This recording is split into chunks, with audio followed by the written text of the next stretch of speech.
జగనన్నని తిట్టడానికి మాత్రం home minister గారు ముందుగా వస్తారు. అందుకనే ఆవిడకి హోమ్ మినిస్టర్ పదవి ఇచ్చారు. అందుకే ఆ హోమ్ మినిస్టర్గా ఆవిడ పూర్తిగా విఫలమైందని మరీ చెప్తూ ఉన్నాం. ఆవిడ ఒక పాయకరావుపేట ఎమ్మెల్యే మాత్రమే. అలాగే తీసుకుంటే మా జగన్మోహన్ రెడ్డి గారిని పులివెందుల ఎమ్మెల్యే అంటుంది. ఎంత సంస్కారహీనంగా ఒక మాజీ ముఖ్యమంత్రి గారి గురించి ఆవిడ మాట్లాడుతూ ఉన్నారో అర్థం చేసుకోవచ్చు. జగనన్నకు వస్తున్న ప్రజాదరణ చూసి వారవలేక ఇలాంటి మాటలు ఎన్ని మాట్లాడినా ప్రజలు హర్షించరు హోమ్ మినిస్టర్ గారు అనే విషయం మీరు తెలుసుకోండి అని తెలియజేస్తూ ఉన్నాను. అలాగే జగనన్న అంట క్రిమినల్లా మాట్లాడుతున్నారంట. అసలు మీరు ఏం మాట్లాడుతున్నారు? అసలు పోలీసుల విషయంలో తీసుకుంటే జగన్మోహన్ రెడ్డి గారు పోలీసులు తిట్టారు అనేసి అబాండాలు వేస్తూ ఉన్నారు. ఏ పోలీసులు తిట్టారు? ఏ పోలీసులు తిట్టారు? పచ్చ చొక్కాలు వేసుకున్న పోలీసులు గొడ్డలోడదీసి వాళ్ళకి యూనిఫామ్ తొడుగుతాను అనే ఉద్దేశంతో జగన్మోహన్ రెడ్డి గారు మాట్లాడారు. నిజంగా పోలీసుల్ని కక్షపూరిత రాజకీయాలకి వాడుతున్నారు అనేది నిజమా కాదా? ఎన్ని సందర్భాల్లో మీరు పోలీసుల్ని కక్షపూరిత రాజకీయాలకి వాడారు? తునిలో, తిరుపతిలో, అలాగే తీసుకుంటే తణుకులో, త్రిపురాంతకంలో ప్రతి సందర్భంలో కూడా పోలీసుల్ని కక్షపూరిత రాజకీయాలకు మాత్రమే వాడుతూ ఉన్నారు. ఎక్కడ ప్రజాస్వామ్య పరిరక్షణ కోసం కానీ, ప్రజల రక్షణ కోసం కానీ, మహిళలు ఆడపిల్లల మాన ప్రాణాలు రక్షించడానికి కానీ మీరు ఎక్కడా ఉపయోగించిన పరిస్థితి క్లియర్గా కనిపిస్తూ ఉంది. అసలు క్రిమినల్ ఎవరు? అసలు 85% మంది మీ కూటమి ఎమ్మెల్యేల మీద క్రిమినల్ కేసులు ఉన్నాయి. సో క్రిమినల్ పార్టీ ఎవరిది అనేది మీరు తెలుసుకొని మాట్లాడితే బాగుంటుంది.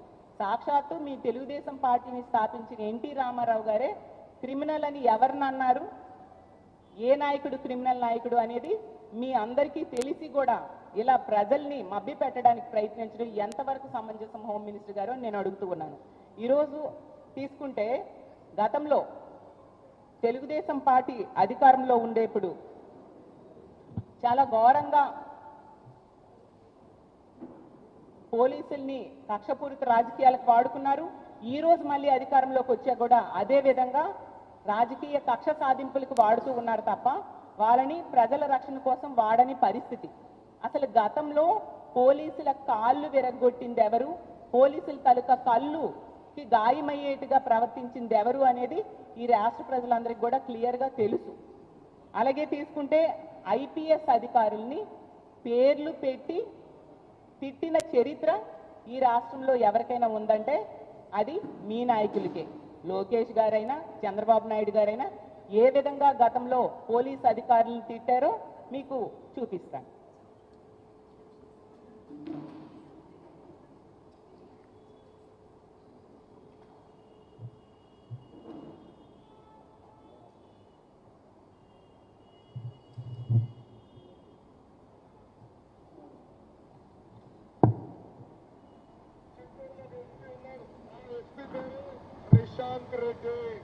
రిషాంత్ రెడ్డి కండువా వేసుకొని వైకాపా కార్యకర్త.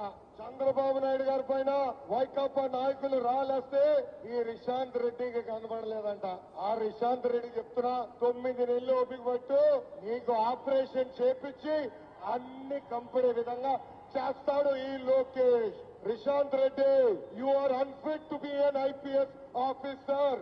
నువ్వు ఐపీఎస్ కాదు కదా, పీపీఎస్ ఆఫీసర్. పీపీఎస్ అంటే ఏంటో తెలుసా? పాపాల పెద్దిరెడ్డి పబ్లిక్ సర్వీస్. నీకు అంత సరదాగా ఉంటే ఆ కాకి యూనిఫామ్ తీసి వైకాపా బులుగు యూనిఫామ్ వేసుకో బ్రదర్ అని ఈ సభాముఖంగా ఆ పనికి మళ్ళీ ఐపీఎస్ ఆఫీసర్ కి నేను చెప్తున్నా. సో ఈ విధంగా పోలీసుల పేర్లు పెట్టి మరి చాలా దారుణంగా తిట్టిన, దూషించిన చరిత్ర మీ నాయకుడిదా మా నాయకుడిదా ఒకసారి తెలుసుకొని మాట్లాడితే బాగుంటుంది. అసలు ఈరోజు ఐపీఎస్ అధికారుల మీద అక్రమ కేసులు పెట్టించిన చరిత్ర ఎవరిది హోమ్ మినిస్టర్ గారు అని నేను అడుగుతూ ఉన్నాను. కులం పేరుతో, మతం పేరుతో, పార్టీల పేరుతో ఈరోజు పోలీస్ అధికారులకి పోస్టింగ్లు ఇవ్వకుండా వేధిస్తున్నది ఎవరు హోమ్ మినిస్టర్ గారు నేను అడుగుతూ ఉన్నాను. అసలు ఇంత దారుణంగా పోలీసుల్ని ఏ రోజు కూడా పోలీసుల కోసం మాట్లాడిన పరిస్థితి జగన్మోహన్ రెడ్డి గారు చేయలేదు. మీ నాయకులకే అలాంటి సంస్కారం ఉంది. అలాగే మహిళల కోసం కూడా మాట్లాడుతున్నారు హోమ్ మినిస్టర్ గారు. అసలు మహిళా పోలీస్ అధికారుల గురించి జగనన్న ఏ రోజైనా మాట్లాడారా? లేనివి ఎందుకు కల్పించి ప్రజలు మభ్యపెట్టడానికి మీరు ప్రయత్నిస్తూ ఉన్నారు? అసలు ఎక్కడైనా మహిళలకి అవమానించిన చరిత్ర కానీ చూసిన చరిత్ర కానీ మా పార్టీలో మీరు చూసారా? ఈరోజు తీసుకుంటే ఎవరైతే తప్పులు, ఏ పోలీసులు అయితే తప్పులు చేస్తారో, ఎవరు టీడీపీ ఏజెంట్లుగా వ్యవహరిస్తారో, ఎవరైతే అక్రమ కేసులు పెడతారో, ఎవరైతే రామగిరి ఎస్ఐల ఎంపీటీసీలను ఎత్తుకెళ్తారో అలాంటి వాళ్ళని మాత్రమే తెలుగుదేశం పార్టీ తాలూకా బట్టలు ఊడదీసి కాకి బట్టలు వేయిస్తాను అనే ఉద్దేశంతో జగన్మోహన్ రెడ్డి గారు మాట్లాడిన విషయం మీరు మర్చిపోవద్దు. ఏ మహిళనైనా కూడా అమ్మ అని మాతృభావంతో జగన్మోహన్ రెడ్డి గారు పిలుస్తారు, అదే విధంగా వ్యవహరిస్తారు. అంతగా మహిళలంటే ఎంతో గౌరవం జగన్మోహన్ రెడ్డి గారికి. ఈవెన్ అతను ముఖ్యమంత్రిగా పనిచేసిన 5 సంవత్సరాల్లో కూడా మహిళల్ని ఆర్థికంగా, రాజకీయంగా, సామాజికంగా ఉన్నత స్థానంలో కూర్చోబెట్టడానికి ఎంతగానో కృషి చేశారు.